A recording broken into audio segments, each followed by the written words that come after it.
All right, ladies and gentlemen, here's what we're going to do. We're going to go ahead and we're going to make some value with charcoal pencils today. So the first thing we're going to need, we got our paper, we got our cup. We're just going to go ahead, we're going to do a couple circles. Now, if you want to do three, you can. It is going to get a little tight if we do that, but you sure need two on here because we're going to have them overlap a little bit. So what I first want to do is I'm just going to take my pencil, guys, I'm just going to trace out my first circle that I have. Okay, and I'm going to go ahead, just slide this over. Okay, like I said, make sure you have something overlapping. All right, we're just going to trace out this second one. Okay. Now, once I have this, okay, then what I want to do is I want to decide where my light source is. So if my light source is coming up here from the cup, okay, all right, it's got a little sun here, kind of shining down on here. This is going to be my lightest area right here. This is what I want to make white. All right, I want to use a white charcoal pencil for that. Also, too, it's going to be shining over here on this side. Up here in this area also is going to be white. Try to avoid drawing in the circles kind of where that white was going to be because otherwise it may show through. And sometimes too we found out that when you put pencil down, you may remember this too from before, is that the charcoal sometimes doesn't stick if you get too much pencil line down. It's almost like the graphite makes the paper a little slippery and so the charcoal has no place to go. So once you have this taken care of, you decide all right, where your light source is and where your dark shadow is going to be. What I would do is decide on which one you want to go with first. All right, it's either going to be the white or the black. And in this case, what I'm going to do is I'm going to go ahead, I'm going to take the white, all right, and I'm just going to go in here, and using the side of it, I'm going to go ahead, almost in kind of a little bit of a circular motion, I'm going to create kind of a little bit of a white highlight right through here, okay? Just really kind of lighten this up. Now, what's kind of fun about the charcoal pencils, too, is you can actually shade pretty well with them. Just by applying a little less pressure and just putting a nice little light layer of white on the bottom here, it usually works pretty good. And it's not a bad idea also to have a couple pieces of toilet paper around, simply because you don't want to obviously mix your black and your whites together. If you start doing that, then you're going to get a gray and it's going to kind of mess it up. So right now, if you look at this, you guys, okay, and it's a little bit hard to see up on the screen, but on here you can. It's really light right here and it slowly gradates into the color of the paper.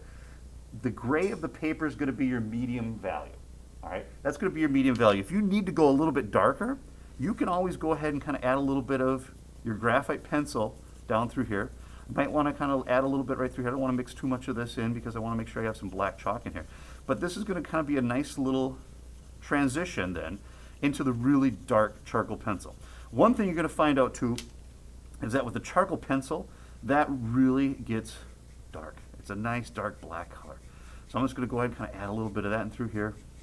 All right, once again, use the edge of the charcoal pencils. If you start using the tip, you guys, you're going to drive that graphite or the charcoal into the paper fibers, and you're just not going to be able to blend it very well. All right, I'm just going to go ahead and kind of put a little layer in through here. And keep in mind, too, is this is almost kind of just building up one layer. If you find that you need to go a little bit darker, you can always put a little bit of a darker layer, another section on top of this, and that usually works pretty good, too. So I've got this. I'm going to go ahead and grab another little piece of toilet paper here so don't mix it with the white. All right, I'm just going to go ahead and kind of twist it a little bit. Just kind of circular motion, just kind of blend this in. All right, really working, you guys, on going from a nice light to a darker transition. Okay, and once again, I'm just going to go ahead and kind of add a little bit darker. Kind of value in through here, kind of get this nice dark here. Okay, boom. This looks pretty good. Now, one thing that's kind of fun to do as well is sometimes you may have, oops, wrong color. You may have what they call kind of a secondary light source, where the light is shining down and bouncing off of something and coming back. And if you see that, then you might want to go back in here, kind of pull out a little bit of that black charcoal. I don't know if you want to add white. The white might get a little bit too bright, but that's kind of nice too. And you may end up seeing that on your hand drawings or whatever drawing you're working with charcoal. Okay? So it's something to kind of pay attention to. Now, one thing I noticed too is I need to kind of blend this a little bit more. Maybe I'm going to use a little bit of my pencil. If you don't get too much charcoal down, you don't get too much pencil down, sometimes you can kind of overlap them a little bit too and they kind of work out. They kind of complement each other as far as medium and materials. Okay, so that looks pretty good there. I got something that's kind of halfway decent. We got the transition kind of taking place there. Then I'm going to go over to this next one, you guys. And I'm just going to go ahead once again, add my lighter area up here. Okay, the light's going to be kind of bouncing off of this and slowly kind of moving toward the back end of this. Okay, I'm going to go ahead and kind of add my dark on through here too right away. My dark value using the edge of my pencils. All right, just kind of slowly kind of bring this up. And when you have it overlapping with one another, okay, you're probably going to get a cast shadow, all right, where it's going to be really dark on the overlapping area, all right, and it's just going to slowly kind of taper down here, but you can see this is where it's going to be probably the darkest area that I'm going to have, okay, all right, and then as you start moving along, I'm just going to see if I can blend this in, see what it's going to look like. Okay, that's not bad, that looks pretty good. I haven't started kind of moving them up too much. If you get outside your circle, guys, keep them nice and clean. You got the erasers. The erasers work really well for this. They kind of pick up that charcoal, especially if you don't press down too hard. They should work out beautifully for that. All right, so we got this in through here. I'm going to go ahead and kind of crazy. All right, and I'm just going to go ahead and take a little bit more of the white in through here, kind of touch this up. I'm going to go ahead and take a little bit of this medium.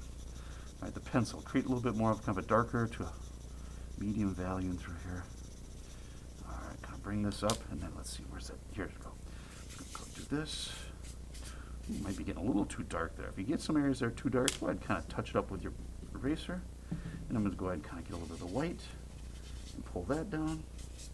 And if you need to, for smaller areas, you want to use your blending stump, kind of tidy up a little bit of those sections in between here, by all means you can. Okay? All right. A nice little cast shadow there. That's not too shabby. That looks actually pretty good. And once again, too, the blending stump might work really well, too, for kind of taking this real dark area, kind of smoothing it out a little bit more. Sometimes the toilet paper on the edge, you can't get it very well.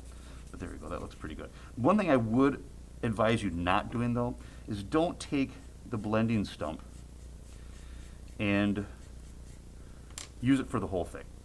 All right? You're going to kind of probably blend a little bit too much of it. It's going to look a little streaky, too, because the toilet paper kind of smooths it out a little bit more. But for just some smaller areas, it's not too bad. It works out pretty good. Okay. So right now, I mean, if you do it, they're going to almost, it's going to be a shape that's going to create a form. All right. You're going to go from a circle to a sphere, and you're going to see that. In this case, yeah, it's not too shabby. This is kind of what you want to do. You want to focus on going from the light to the dark, getting a nice smooth transition. Okay. We'll have an example of this, you guys. I'll post this on Schoology with this video, as well as the example we have here. And hopefully it works out for you. Good luck.